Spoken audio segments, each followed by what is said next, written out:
बागेश्वर धाम यांनी असं एक वक्तव्य केलंय की 4 मुलं आपण जन्माला घालावेत, त्यातला एक जो आहे तो संघासाठी आपण समर्पित करावा. या वक्तव्याकडे आपण कसं बघताय?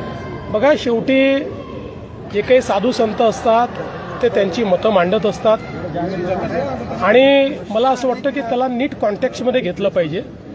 मुळात त्यांचा म्हणण्याचा उद्देश असा होता की संघ एक अशी संघटना आहे की जिने हिंदू संस्कृतीला, सनातन संस्कृतीला त्या ठिकाणी जिवंत ठेवलं आहे, नवचैतन्य दिलं आहे.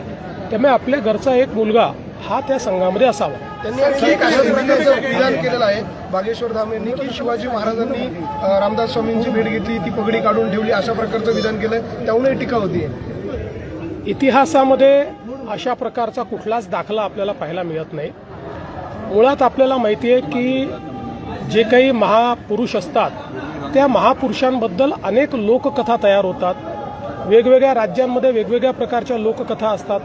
आपल्याला माहिती आहे रामायण आणि महाभारताच्या संदर्भातही अनेक लोककथा आहेत. त्या सगळ्याच इतिहासावर किंवा त्या ठिकाणी परिस्थितीवर अवलंबून अशा पद्धतीच्या त्या ठिकाणी तयार होत असतात किंवा झालेल्या आहेत. म्हणून मला असं वाटतं की मी याच्यावर एवढंच म्हणेन, जो इतिहास आपण शिकलेलो आहे तशा इतिहासामध्ये किंवा आपल्या इथे जे काही ग्रंथ उपलब्ध आहेत त्याच्यामध्ये अशा प्रकारचं